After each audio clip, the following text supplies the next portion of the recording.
Oi, gente, sejam todos muito bem-vindos e bem-vindas ao Amarela Zoner, programa de entrevistas de Veja. Eu sou a Marcela Rau e hoje eu tenho o prazer, a honra de receber aqui no nosso estúdio o governador de Minas Gerais, Romeu Zema. Governador, seja muito bem-vindo. Obrigada pela participação do senhor aqui com a gente. É um prazer estar aqui com vocês. Agradeço muito o convite, Marcela. Governador, vamos começar falando sobre o tarifaço imposto pelos Estados Unidos aos produtos brasileiros. Queria saber como é que o senhor viu essa movimentação, essa medida tomada pelo presidente dos Estados Unidos, Donald Trump. Bom, Marcela, eu vejo essa medida claramente como uma retaliação ao Brasil, que nos últimos anos, principalmente no governo Lula, tem caminhado no sentido de se aliar a muitos países declaradamente anti-americanos, de se aproximar muito de regimes autocráticos e, ultimamente, inclusive, o presidente questionando o dólar. Eu tenho dito até se o presidente vai questionar também o sistema métrico decimal, né? Que parece que tudo tem de ser questionado para ele. O dólar não é a moeda padrão por acaso, não. É porque os Estados Unidos saiu na frente, se transformou numa potência econômica e o dólar sempre foi utilizado, como tem também ouro que é utilizado, o dólar é equivalente. E o presidente Lula continua com as falas infelizes, instigando, às vezes de maneira agressiva, e está aí o resultado. Então eu atribuo muito a esse fator. E ao BRICS também, né? O Brasil está hoje caminhando com uma série de países que são grandes parceiros comerciais, diga-se de passagem, mas não faz nenhum sentido você ter um grupo de países tão heterogêneo como os BRICS. Não são países cristãos, não são países ocidentais, não são países democráticos, como eles pregam tanto, né? O governo Lula, democracia tão importante, então aproxime-se de países democráticos. Não é o que tem feito. Então acho que está tudo dentro desse contexto. E o presidente Trump, acho que tem sido esperto, tem aproveitado toda brecha e colocou o tarifaço contra o Brasil. O senhor citou o BRICS, né? O exemplo do Brasil participar disso e, enfim, disso também poder ser uma consequência para o tarifaço. Mas o BRICS, por exemplo, foi responsável por comprar 42% dos produtos das exportações de Minas Gerais. O senhor acha que não deve ser mantida a relação comercial? A relação comercial tem de ser mantida e aprimorada. Mas, inclusive, participando do grupo? Não participando. Você não precisa, né, fazer parte de um bloco de países para estar tendo relações comerciais com esse país. Os Estados Unidos é o segundo maior parceiro comercial do Brasil. O Brasil faz parte de algum bloco junto com os Estados Unidos? Me parece que não. É o segundo maior e já foi o primeiro. Para você vender para uma associação, para um clube, você não precisa ser sócio nem associado. Você precisa ter bons produtos, bom relacionamento comercial. Então, acho que há aí uma confusão. O bloco dos BRICS é um bloco que não tem nenhuma homogeneidade, eu ainda não comentei, inclusive geográfica. Cada país está num continente aí do outro lado do mundo. Se tivesse tudo aqui na América Latina como o Mercosul, ainda faria algum sentido. O BRICS parece que está aí para poder questionar a ordem econômica mundial, para poder causar agitação. Acho que antes de tudo isso, entendeu? E o Trump resolveu, me parece, que dá um basta. Agora, o próprio presidente dos Estados Unidos, ele alegou nessa questão do tarifaço uma motivação política em decorrência do julgamento contra o ex-presidente Bolsonaro. O senhor acha que essa articulação feita pelo deputado licenciado Eduardo Bolsonaro foi também responsável por esse tarifaço aqui no Brasil? Ele, mais uma vez esperto, acho que aliou questões econômicas e políticas, né? E com toda certeza essa participação do deputado teve sim, né, algum peso nessa tomada de decisão, com toda certeza. E como é que o senhor viu isso? Então, eu estou vendo o governo PT dando oportunidades para o Brasil ser prejudicado, né, em nome de uma perseguição política, no meu entender, indevida, Esse governo parece que está mais preocupado com revanchismo, em perseguir seus adversários, do que traçar um plano de longo prazo para o Brasil. Agora, nesse caso específico envolvendo o julgamento, não é uma atribuição do Supremo Tribunal Federal? Tem algum tipo de interferência, o senhor acha? Está muito claro que o Supremo, em especial um ministro, né, tem excedido, está claramente nas penas. Ele é o autor da ação, ele é o acusador, ele é tudo na ação e julgando, né? Está tendo ali realmente algo de muito sério, uma perseguição. Eu acho que qualquer juiz do mundo que entrasse aqui e analisasse esse caso ficaria espantado com o que está acontecendo. Inclusive já tivemos editoriais de grandes jornais aqui no Brasil questionando. Já tivemos ex-ministros do Supremo dando depoimento que está tendo um excesso hoje. Então é algo preocupante. E o governo dos Estados Unidos, do meu ponto de vista, errou muito também. Porque eu acho que se eles discordam do governo brasileiro, deveriam ter penalizado o governo brasileiro, não o povo brasileiro com o tarifaço. Entendeu? Deveriam ter colocado a lei, o que eles podem fazer contra os governantes, como já começaram. Talvez vão caminhar nesse sentido e já excluíram, né, muitos itens do tarifaço. Aí, praticamente 40% já foi excluído e, na minha opinião, mais alguns serão nos próximos dias e semanas. Sim, porque também há uma preocupação com o estado do senhor, né, que é um exportador importante de café, né? Exato. Nós já tivemos vários produtos siderúrgicos excluídos, ferro, gusa, etc., o que já tornou a situação de Minas menos crítica, mas o café tem um valor muito relevante e eu estou confiante que ele vai ser revisto, deve ser excluído, até porque não existe café em quantidade e qualidade que nós temos em Minas no restante do mundo. E o governo americano acho que não vai querer perder popularidade vendo o preço do café ao consumidor subindo de maneira exorbitante e causando lá insatisfação. E o governo tem algum plano de contingência para ajudar esses setores que vão ser afetados aí por essas medidas?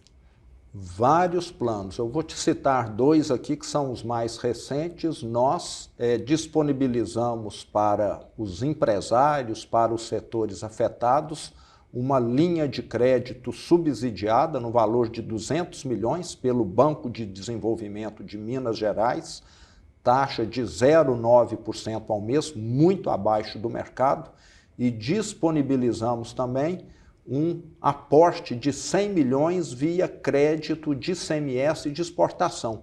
Muitas empresas exportadoras acumulam crédito e muitas vezes o Estado demora para poder ressarcir esse crédito e nós vamos estar fazendo isso de maneira ágil. Então, até o momento, são 300 milhões de reais para dar um oxigênio. A última coisa que nós queremos é demissão em algum setor econômico. E Minas tem crescido muito acima da média Brasil. Completamos agora 1 milhão de empregos formais com carteira de trabalho criados na minha gestão. E isso faz diferença num país, num estado, então, nem se fala. O senhor falou do ministro Alexandre de Moraes. O senhor acha que, enfim, o senhor citou possíveis abusos que ele tem cometido aí durante esse processo. O senhor acha que essas sanções que foram impostas pelos Estados Unidos ao ministro, sanções econômicas, são justas?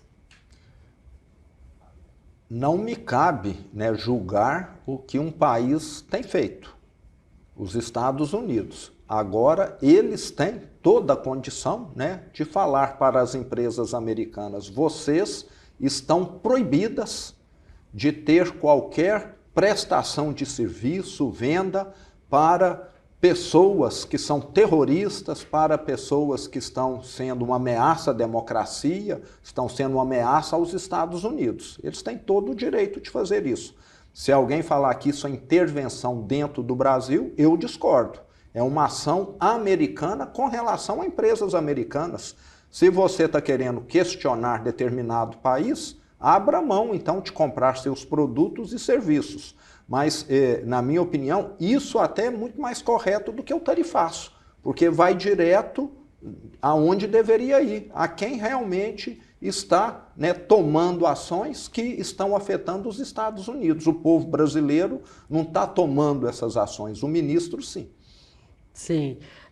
Agora, essa ação do tarifaço também, a gente falou agora há pouquinho, né, sobre uma consequência em relação a uma atitude, a uma articulação feita pelo deputado Eduardo Bolsonaro.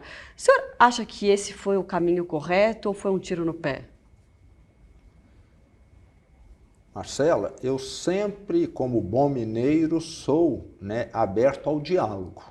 Minas Gerais tem 853 prefeitos de todos os partidos. Eu e a minha equipe atendemos todos igualmente. E, infelizmente, no Brasil nós temos vivido tempos meio que de radicalismo, né? Parece que não se conversa, não se entende, e quem acha que é o dono da verdade pode ter certeza que não é dono de 100% da verdade. Geralmente a gente sempre enxerga uma parte do problema. Então eu lamento que isso esteja acontecendo, mas acho que deveria sim ter havido mais diálogo para não termos chegado a esse ponto. Mas vale lembrar, se o Eduardo errou, na minha opinião, o presidente Lula errou muito mais. Mas o senhor acha que isso foi prejudicial, no fim das contas, para a direita? Foi. Foi um passo que, na minha opinião, não deveria ter sido dado, porque acabou causando uma retaliação a uma nação, né? E não a um grupo. Se tivesse retaliado um grupo que é responsável por isso, tudo bem, mas se foi a uma nação, e na minha opinião, nenhum direito individual se sobrepõe ao direito de uma nação de 210 milhões de pessoas, que é o caso do Brasil. Uhum. Bom, a gente acompanhou recentemente essas manifestações que aconteceram no último domingo, apoiando o ex-presidente Bolsonaro, contra o ministro Alexandre de Moraes, e diversos líderes da direita, como o senhor, não participaram. Inclusive o pastor Silas Malafaio, que é um dos organizadores desses atos, criticou e falou sobre isso. Como é que o senhor viu essa crítica? Com muita naturalidade, mas eu ressalvo aqui que eu já fui num sem número de eventos com essa mesma pauta, né? E a agenda de governador é bem pesada. Então não dá para ir em 100% daquilo para o qual você é convocado ou convidado. E eu tenho deixado muito clara a minha posição, inclusive aqui, né? Acabei de falar que sou contra o que o ministro Alexandre de Moraes tem feito, sou contra aquilo que o presidente tem feito. Acho que uma opinião que vai para milhares de pessoas até tem mais impacto do que subir num caminhão. E fico muito satisfeito da manifestação ter sido um sucesso, com muitas pessoas. Eu acho que conta muito mais gente na rua do que em cima do caminhão aonde eu iria ficar. Uhum. Agora, teve uma pesquisa do Datafolha que mostrou que para 61% da população, 61% da população não votaria em um candidato que que desse anistia ao ex-presidente. Como é que o senhor viu isso? Eu vejo como mais um dado. Eu continuo com a posição que nós temos de olhar para o futuro. Quem fica perseguindo o inimigo político está olhando para o passado, está fazendo revanchismo. É igual alguém que fica acumulando ressentimento. Ex-cônjuge que, em vez de viver a vida, fica querendo infernizar a vida do outro. Enquanto ele não muda de vida, me parece que a vida dele, Marcela, não vai dar certo. Eu continuo com a mesma posição. Nós temos de limpar e olhar para o futuro, entendeu? Aqui nós já não demos anistia para assassino, lá da década de 70, para sequestrador. Agora nós não vamos dar indulto para quem não disparou nenhum tiro, para quem só alegam que estava planejando alguma coisa. Planejar alguma coisa é muito diferente de realizar, de executar. Se você planeja ser uma benfeitora para alguém e não dá, você não é benfeitora. Se você planeja fazer o mal para alguém e não faz, você não é uma malfeitora também. Eu sou dessa opinião. Acho que nós temos que simplificar um pouco. E o país fica parado discutindo isso, você entendeu? e os outros países avançando. E o Brasil com o freio de mão puxado aqui por causa da classe política que parece que gosta de ficar fazendo todo esse teatro aí, em vez de olhar alguma coisa que efetivamente melhore a vida dos brasileiros. O senhor então não vê uma tentativa de golpe, não vê que aconteceu isso? Não, não vejo. Mesmo com os indícios apresentados pela Polícia Federal, as cartas, a carta com o plano de tentativa de assassinato do ministro Alexandre de Moraes, Lula, Alckmin. Papel aceita tudo. Se papel fosse para dizer alguma coisa, né, o Brasil seria o país mais desenvolvido do mundo. O que os políticos já fizeram de plano aí no passado e nada se transformou em realidade, são todos criminosos. Venderam para nós um futuro que não existe. Continuamos um país pobre, que está envelhecendo, e plano é o que não faltou aí para trás, né? Nas últimas décadas, inclusive. Papel aceita tudo. Eu fazer aqui um palavrão, pode ser que eu estou num momento aqui exaltado, não quer dizer que eu saio xingando os outros. Essa história que a gente falava, governador, do tarifaço, acabou beneficiando o governo Lula, pelo menos momentaneamente, né, se a gente for fazer um retrato aqui das pesquisas que saíram nos últimos dias. E aí o senhor acha que a direita, enfim, talvez tenha havido um erro de fato e que acabou ajudando o governo Lula. Como que o senhor viu isso? Eu vejo isso como uma pequena inflexão numa curva muito grande de longo prazo que não vai alterar o resultado. O governo Lula está enterrando o Brasil. Nós estamos assistindo à repetição do desastre Dilma. A economia ainda tem conseguido crescer, mas via anabolizante.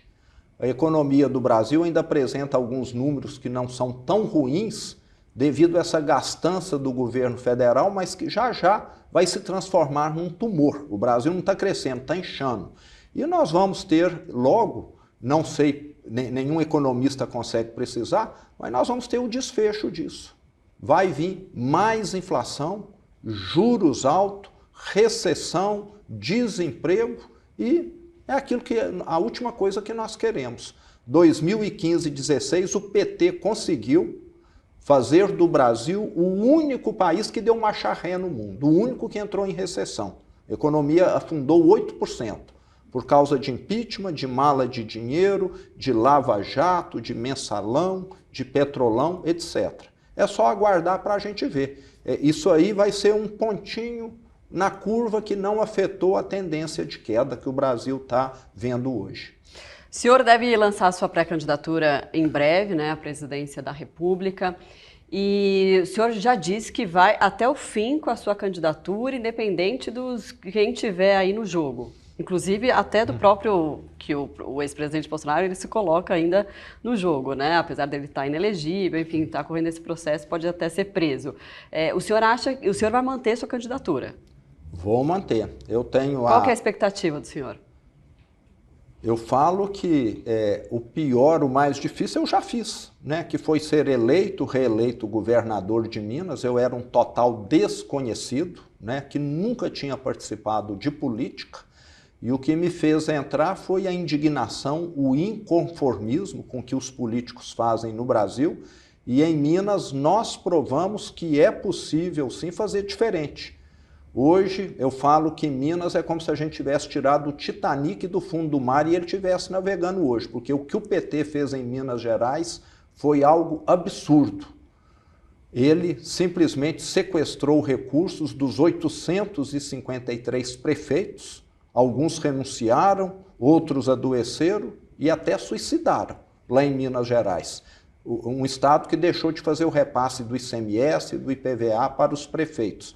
Não pagava 13º, não pagava salário em dia, mandou o nome de 240 mil funcionários públicos para o SPC e Serasa, porque descontou o empréstimo consignado e não pagou os bancos. Então, só aberrações, só crimes contra o Estado. E isso parece que dá energia para a gente, indignação, inconformismo, você vê tanta coisa errada sendo feita para privilegiar uma turminha. Então, eu estou com um partido novo, que é um partido coerente, que eu falo que é um partido que tem parlamentares da mais alta qualidade e é um partido que tem propostas, não é o partido camaleão que muda de cor de acordo com a situação. Nós temos um caminho a seguir e eu fico muito satisfeito. E é um caminho que vai fazer muito bem para o Brasil a longo prazo. Bom, então pode ser que o senhor participe dessa corrida ao lado de Tarcísio, também Eduardo Leite, enfim, de outros nomes aí da direita, Caiado, Ratinho Júnior, importantes. Como é que seria essa disputa? O que o senhor vê de diferente no senhor? Eu fico, primeiro, muito satisfeito, né, de nós termos tantos nomes. Primeiro, acho que ninguém tirou o Titanic do fundo do mar igual eu já tirei. Acho que nenhum deles pegou um estado tão arrasado e arruinado. E segundo, eu tenho uma experiência grande no setor privado. Durante mais de 30 anos, eu fiquei abrindo lojas em 470 cidades, a grande maioria delas em Minas Gerais, criando mais de 5.000 empregos direto. Venho de uma família que veio para o Brasil para substituir mão de obra escrava, que saiu do nada e que nunca teve favor político de ninguém. Nós vendemos para o seu Zé e para a Dona Maria, entendeu? Nunca fomos vender para o Estado, não.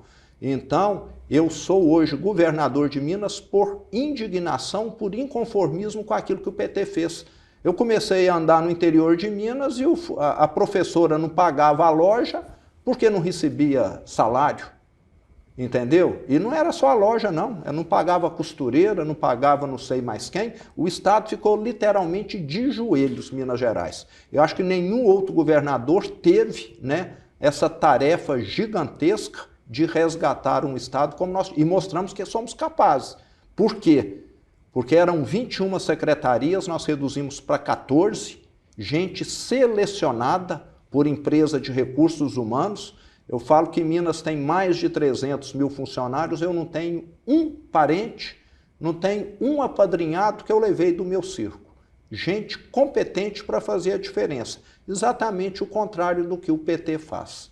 E o senhor tem crescido nas pesquisas, né? O Datafolha mostrou que no segundo turno, por exemplo, num cenário com o presidente Lula, o presidente teria 46% das intenções de voto e o senhor 36%. A que o senhor acredita esse aumento, né, nas pesquisas, esse crescimento? Eu acho que Minas tem se transformado num estado que é exemplo em muitos quesitos. Vamos pegar o caso de segurança pública. O crime organizado em Minas, eu acho que é o lugar que eles mais têm tido trabalho, Marcela. Não há uma rua, um beco aonde a nossa polícia militar não entre em Minas Gerais. Isso dá uma sensação de segurança muito grande para o mineiro. E 23 milhões de brasileiros vivem hoje em território controlado pelo crime, pagando mais por internet, por gás, por energia elétrica, por água. Isso é um estado paralelo dentro do Brasil e o PT não faz nada. Então o mineiro viu como a vida dele melhorou. 1 milhão de empregos com carteira assinada. 497 bilhões de investimentos privados atraídos. Isso é 90 bilhões de dólares, é mais investimento do que muitos países não conseguem atrair. Nós levamos para um estado. Então o mineiro está vendo nenhum escândalo de corrupção. Um governador que pega o carro e vai no interior do estado ver como é que as estradas estão. Sou o governador que mais esteve presente no interior. Você sabe o que eu escuto de alguns prefeitos às vezes? Primeiro, nunca um governador pôs o pé aqui na minha cidade. Segundo, o último que veio aqui foi o Juscelino Kubitschek. Parece que lá em Minas nós tínhamos um governador que era para ficar no gabinete tomando cafezinho com um bajulador, não para ver o que a vida do mineiro era. Então eu acho que é por causa disso. Mas o senhor também tem se exposto mais nas redes sociais, feito... Temos mostrado esse trabalho, sim. Até um lado mais engraçado até do senhor, se o senhor tem mostrado, né? Feito piadas ácidas, né? Políticas, enfim. Eu sempre fui uma pessoa, vamos dizer, venho do setor privado, mais retraído, mineiro do interior, né? Mas estou tendo de mostrar que a gente tem feito alguma coisa. Ser um mineiro um pouco mais apaulistado, né? Está mostrando mais um pouco aquilo que faz. Exatamente. Mineiro mais ousado. Mais ousado, exatamente. E essa repercussão o senhor já está sentindo de estar se expondo mais nas redes sociais? Como que você tem recebido esse retorno? Não, percebe, né? É só você sair em público que você vê que você é mais assediado, que você é mais questionado, que você está mais visível, né? Vamos dizer assim. Então é perceptível isso, sim.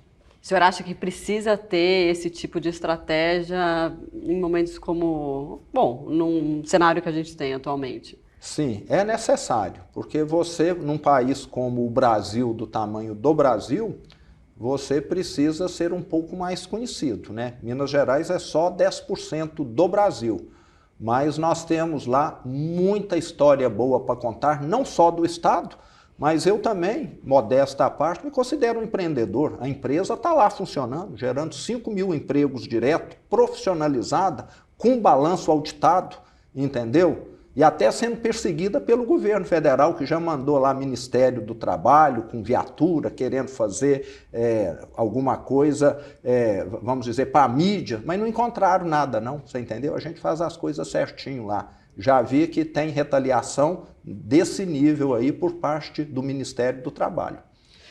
Agora, o senhor falou, né, sobre Minas e expandir para o senhor ser uma figura mais conhecida nacionalmente. Qual que é a estratégia além dessa?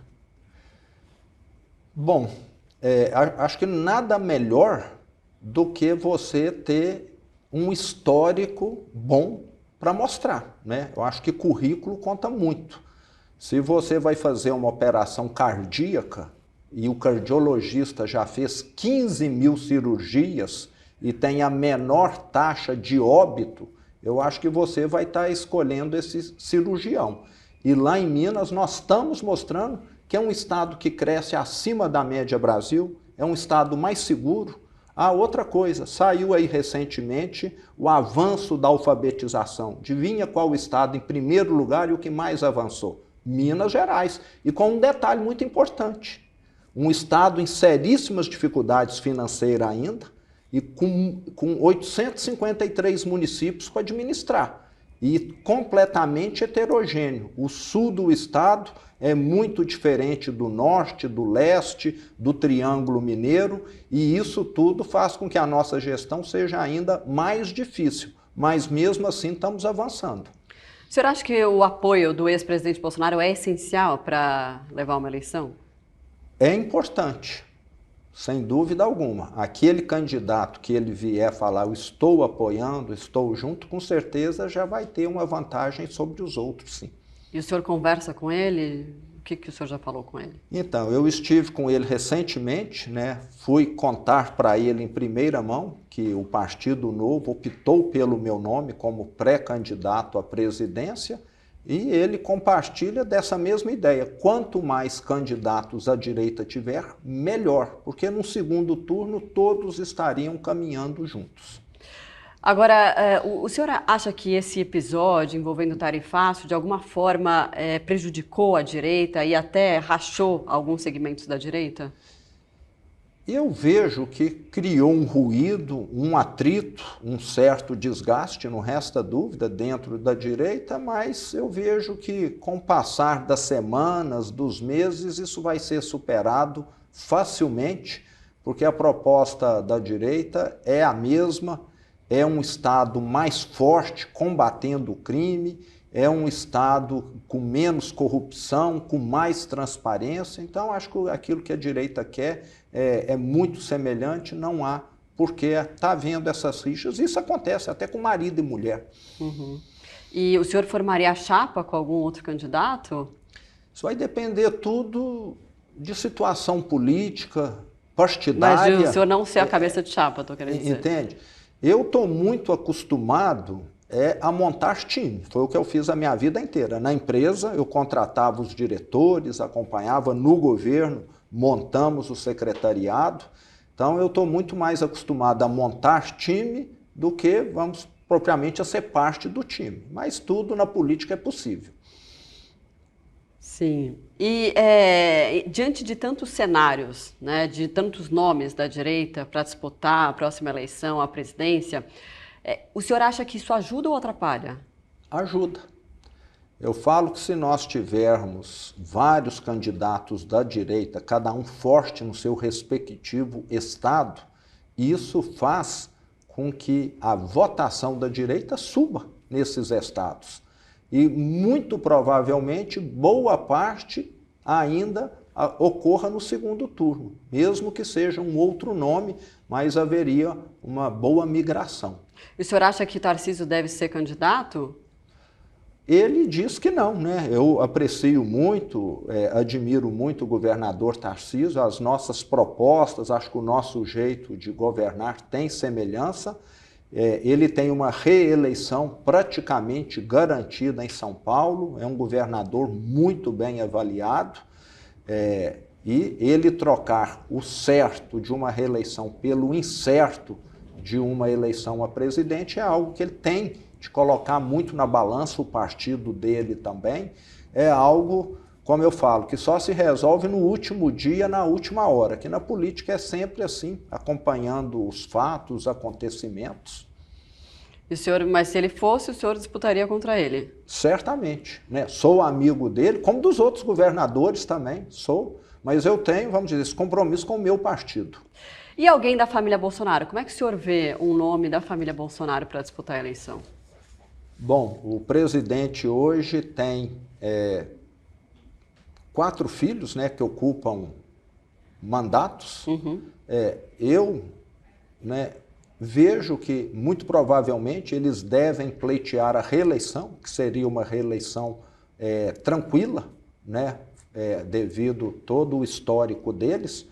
E o presidente, na minha opinião, né, teria, né, o lançamento da esposa como uma candidata, né, que aí ele manteria todos os postos e com a chance de ganhar mais um. Pelo menos é o que parece fazer mais lógica. Sim. Bom, o apoio do Centrão. A gente vê o Centrão ensaiando ora para um lado, ora para o outro. O senhor acha que o apoio do Centrão é muito importante para as eleições do ano que vem? Eu fui eleito em 2018 como um total desconhecido, só com o apoio do meu partido. Na minha opinião, o brasileiro está cansado dos políticos de sempre, que estão aí fazendo o mesmo de sempre, distribuindo favores, não atacando os problemas fundamentais, essenciais do Brasil. É lógico que todo apoio político é bem-vindo. Agora, se for para alguém me dar apoio para mim fazer algo de errado, aí eu vou dispensar o apoio. Agora, se for para me dar apoio para mim fazer algo que é bom para o Brasil, aí será muito bem-vindo, como foi na minha reeleição em 2022. Nós caminhamos lá junto com 9 partidos, mas deixamos muito claro, nós estamos aqui para melhorar Minas Gerais, não é para distribuir favor para ninguém, para fazer nada errado. Qual que é a principal bandeira que o senhor deve ter para a sua candidatura? Consertar o Brasil. E para consertar o Brasil não é nenhuma, nem 2, nem 3 ações, são milhares de ações. Mas primeiro eu posso te dizer aqui umas 4, 5 que são as mais importantes. Primeiro, exemplo. Eu acho que a figura de governador, de presidente, tem que ser figura de exemplo. Em Minas Gerais, eu dispensei morar no palácio, fui morar numa casa que eu aluguei, dispensei as 32 empregadas pagas pelo Estado, mordomos, não sei mais o que, maître, governanta que tinha lá, tem uma empregada que eu pago do meu bolso. Então, acho que alguém que preside um país pobre não pode se dar o luxo de ficar fazendo extravagância igual nós temos hoje. Está vivendo no luxo. Eu fui para Tóquio pouco tempo atrás, fiquei lá num apartamento de 10 metros quadrados, banheiro igual de avião. Eu fui para trabalhar. Agora eu ia alugar lá uma suíte presidencial, porque eu sou o governador de Minas, ou sou o presidente do Brasil. Acho que precisa ter respeito e dar exemplo com o dinheiro público. Esse é o primeiro ponto que eu discordo totalmente. Muitas vezes eu ando em voo de carreira aqui no Brasil, o governo tem avião. Mas por que eu não posso, se o horário está conveniente, dá para mim ir e é muito mais barato? Então eu tenho essa visão que eu trago da minha família, que veio para o Brasil para substituir mão de obra escrava trabalhando na enxada. Nós conseguimos avançar porque a gente sabe economizar. Então essa austeridade é importante.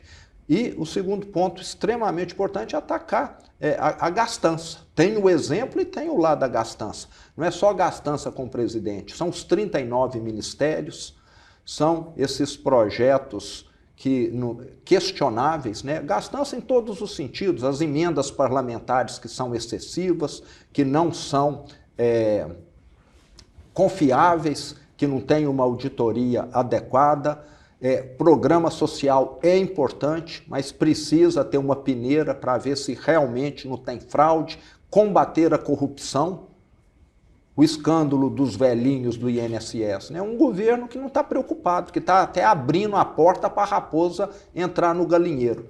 Uma reforma administrativa fundamental, e eu falo que a gastança, por tabela, Marcela, ela corrige uma série de coisas.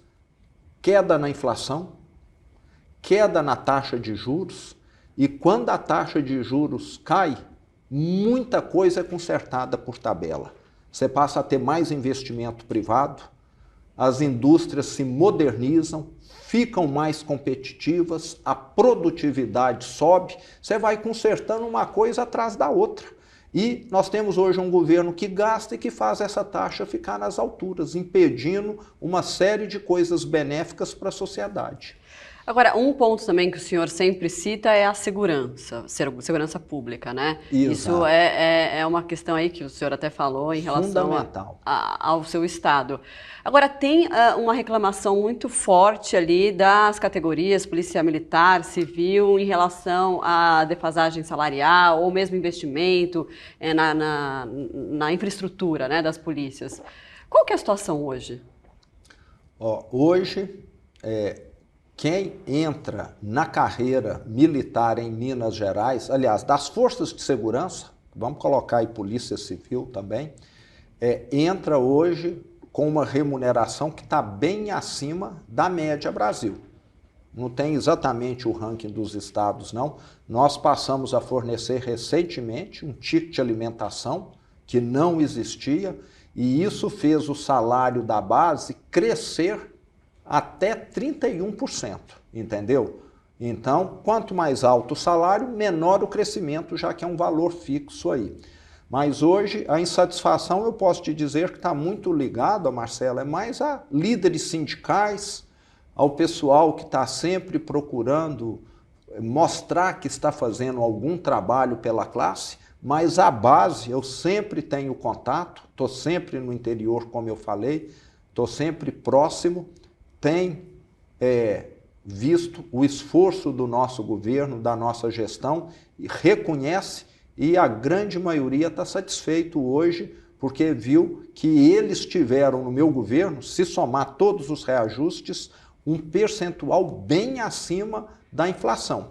E lembrando que hoje, Minas Gerais é um dos estados mais seguros do Brasil, fruto, inclusive, do trabalho dessa categoria, que se não estivesse satisfeita, não estaria desempenhando bem. Mas você tinha perguntado o que eu faria no Brasil, né? E tem a questão da segurança pública. Um dos principais pontos seria, assim, combater o crime organizado, que tem colocado tentáculo em todos os lugares do Brasil. Se o governo federal não fizer esse combate, daqui a pouco nós somos um narco-estado. E lembrando que quando se combate crime organizado, você reduz em muito homicídios, você melhora muito a qualidade de vida dessa população que vive na área controlada pelo crime e melhora a arrecadação, já que esse crime organizado não paga imposto, é tudo economia informal, etc., e você faz a economia formal avançar. Então, eu falo que assim, você tem de optar, ou você está num círculo vicioso, que é o que eu acho que o Brasil está, só piorando, ou você engata um círculo virtuoso e começa a melhorar, que muito provavelmente é o que nós fizemos lá em Minas. Governador, para a gente encerrar, sei que sua agenda é apertada, eu queria falar um pouquinho sobre a crise recente do IOF entre governo e Congresso. O STF foi acionado, decidiu derrubar a decisão do Congresso de vetar o aumento da alíquota de IOF. Há um desequilíbrio na avaliação do senhor entre os poderes? Como que poderia ser equilibrado isso?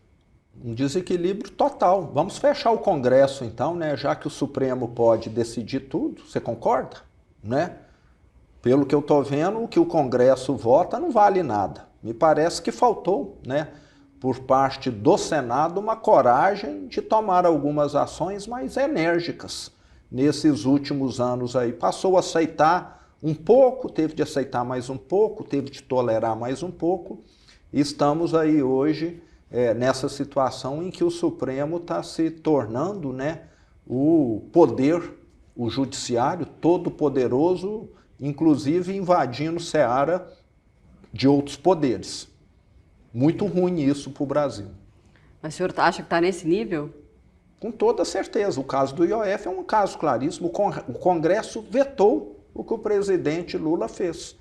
E um ministro do Supremo com um voto. Não foi isso, né? Acho que foi. Não foi uma decisão coletiva, não. Não me recordo bem. Não, acho que teve o referendo da decisão coletiva. Bom, mas enfim. Mas foi assim, uma decisão do... mesmo assim, barrou aquilo que foi decidido pelos representantes do povo. É muito grave isso. Muito bem, agradeço demais a participação do senhor, Romeu Zema, governador de Minas Gerais, falando aqui com a gente. Obrigada, governador, e até uma próxima. Eu é que agradeço. Foi um prazer estar aqui com você. Grande abraço. Obrigada também a você que nos acompanhou. Lembrando que todo o nosso conteúdo produzido em vídeo está nas nossas redes sociais, no nosso site, no YouTube e também no nosso novo canal de TV, na Fast TV. Até mais, tchau, tchau.